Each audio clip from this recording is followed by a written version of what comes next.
খবৰ আপোনালোকৰ আশা কৰোঁ আপোনালোক সকলোৱে ভালে আছে ময়ো ভালে আছোঁ আৰু আমি আজি এঠাইলৈ যাবলৈ ওলাইছোঁ সেইকাৰণে সাজি কাচি গাড়ীৰ ভিতৰত বহি লৈছোঁ আৰু মোৰ লগত আছে মোৰ মা এইফালে আৰু এইগৰাকী পেহী আমি যাবলৈ ওলাইছোঁ আৰু গাড়ীত বহি ল'লোঁ আপোনালোকে চাই থাকিব ভিডিঅ'টো আজি বহুত ইণ্টাৰেষ্টিং হ'বলৈ গৈ আছে গতিকে চাবলৈ নাপাহৰিব শেষলৈকে চাব আৰু মই এতিয়া বহি লৈ আছোঁ আমাৰ জনপ্ৰিয় একেবাৰে চাংখাৰী বজাৰলৈ আজি যিহেতু শনিবাৰ আৰু চাংখাৰী বজাৰ আমাৰ ইয়াত মানুহৰ উখল মাখলেৰে সমাহাৰ ঘটিছে আপোনালোকে চাই লওক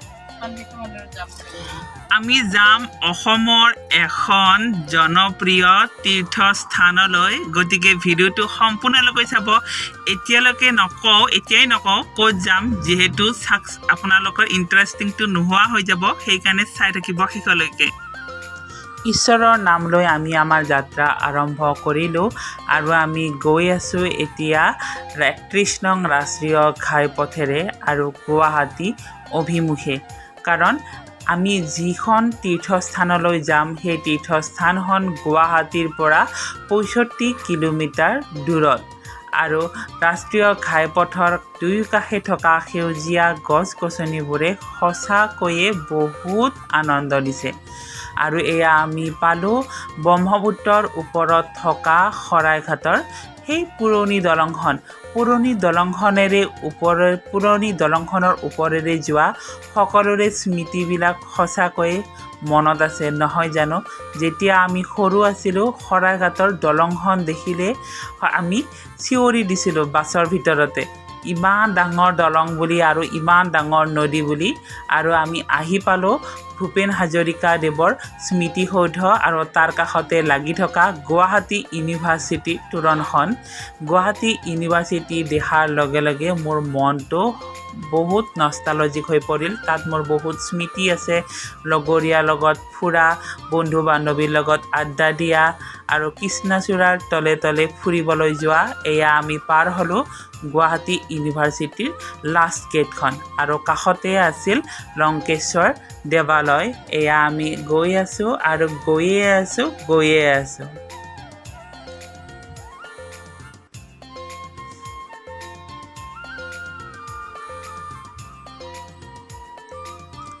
আমাৰ যাত্ৰাৰ কাষত আছিল দীপৰ বিলখন সৰু থাকোঁতে সমাজ অধ্যয়নত পঢ়িবলৈ পাইছিলোঁ দীপৰ বিলৰ কথা আৰু এতিয়া আমি আহি পালোঁ এয়া মিৰ্জা পৰা আৰু চাগে তীৰ্থস্থানখন কমেও ৩৫ কিলোমিটাৰমান হ'ব আৰু এয়া কাষত এখন বৃহৎ বজাৰ দেখা পালোঁ ঠিক আমাৰ চাংখাৰী সাপ্তাহিক বজাৰখনৰ দৰে ডাঙৰ মানুহবিলাকৰ উখল মাখল দৈনন্দিন বজাৰখিনি কৰাক লৈ ব্যস্ত সকলোৱে আৰু আমি আমাৰ যাত্ৰা আকৌ আৰম্ভ কৰিলোঁ যাত্ৰাৰ পথত দুয়োফালে থকা গছ গছনি আৰু সুউচ্চ অট্টালিকাবোৰ দেখি মনটো বহুত অভিভূত হৈ পৰিল সৰু থাকোঁতে আমি যেতিয়া ক'ৰবাত যাবলগীয়া হৈছিল সকলোৱে চাগে আমি খিৰিকীৰ কাষত বহি ল'বৰ কাৰণে আমি কাজিয়া কৰিছিলোঁ লগৰীয়াৰ বন্ধুৰ লগত ভাইটিৰ লগতে হওক বা দাদা বাইদেউৰ লগত হয়নে নহয় মোক কমেণ্ট কৰি আপোনালোকে জনাব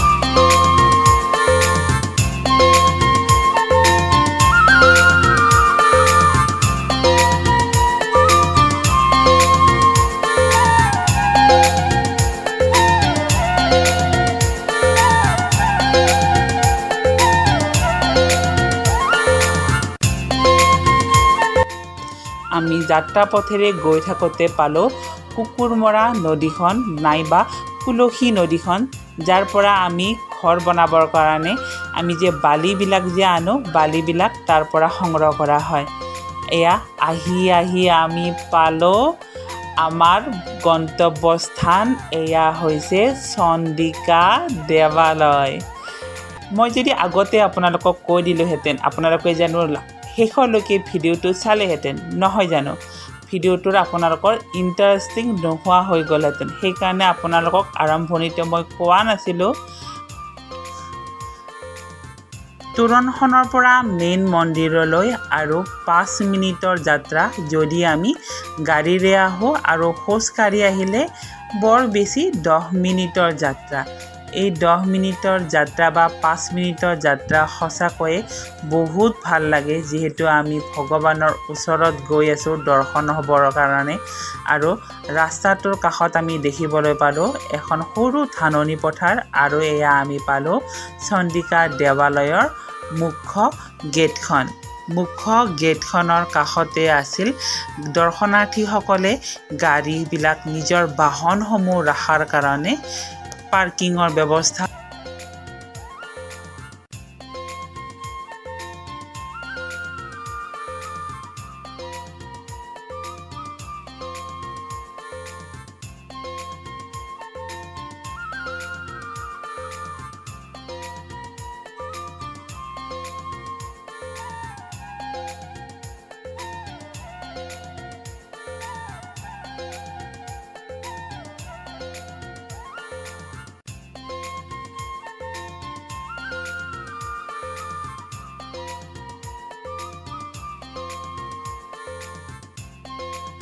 দৰ্শনাৰ্থীসমূহে ভিতৰত ধূপ চাকি জ্বলাবৰ কাৰণে ৰাস্তাৰ কাষতে আছিল কিছুমান দোকান, আৰু দোকানসমূহত চাকি, ধূপ, তেল আৰু পুষ্পাঞ্জলিসমূহ পোৱা যায়।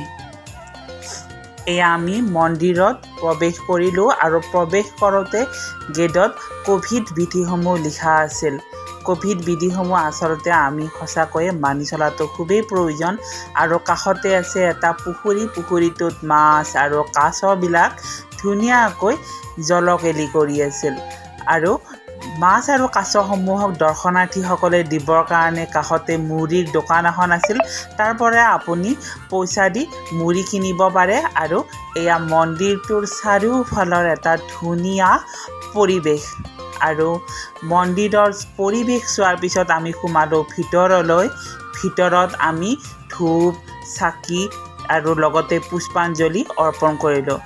মুখ্য গহ্বৰত ধূপ চাকি জ্বলাব নোৱাৰে দৰ্শনাৰ্থীসকলে, সেইকাৰণে বাহিৰত ধূপ চাকি জ্বলোৱাৰ ধুনীয়া ব্যৱস্থা কৰি দিছে।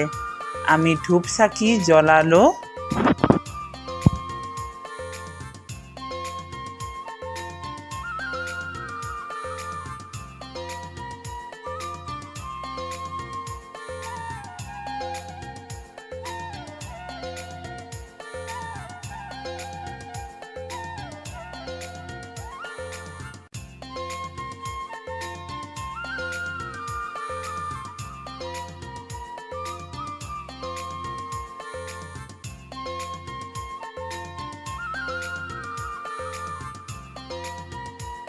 এয়া আমি আহি উপস্থিত হ'লোঁ অসমৰ ঐতিহ্যমণ্ডিত দেৱালয়, ছয়গাঁৱত অৱস্থিত চন্দিকা দেৱালয়। সঁচাকৈ মন্দিৰখন এটা খুব, যিটো আমাৰ পৰিৱেশ বুলি কয়, এটা ধুনীয়া পৰিৱেশৰ মাজত দেৱালয়খন অৱস্থিত।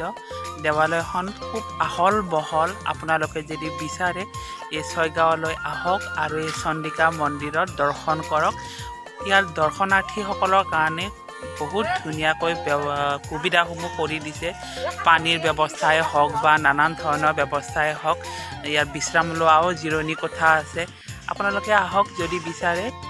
পুখুৰীটোৰ পাৰত চাৰিওফালে ঘূৰি থাকোঁতে এটা ইণ্টাৰেষ্টিং দৃশ্য দেখা পালোঁ। দৃশ্যটো দেখা পাই সঁচাকৈয়ে বহুত আমেজ পালোঁ। আৰু দৃশ্যটো হৈছে এটা কাছই ইয়াত কণী পাৰিবলৈ উঠি অহা। আমি এনেই উঠি অহা বুলি ভাবিছিলোঁ। তেতিয়া মানুহজনে কৈছিল যে ইয়াত বোলে কাছই কণী পাৰে, আৰু সেইকাৰণে আগতে কেতিয়াও কাছ দেখি পোৱা নাছিলোঁ কাৰণে এনেদৰে লাৰি চালোঁ।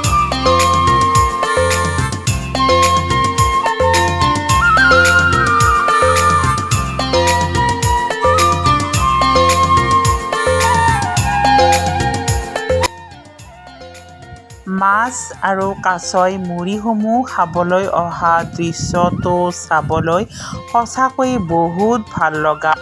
মা আৰু দেউতাও কাষৰ দোকানৰ পৰা মুড়ি কিনি মাছ আৰু কাছক মুড়ি দিয়াত ব্যস্ত হৈ আছে। দেৱালয়খনৰ কাষত থকা পুখুৰীটোৱে গছ-গছনিসমূহে দেৱালয়খনক শোভা বৰ্ধন কৰি ৰাখিছে। সঁচাকৈয়ে এটা ধুনীয়া পৰিৱেশত দেৱালয়খন অৱস্থিত।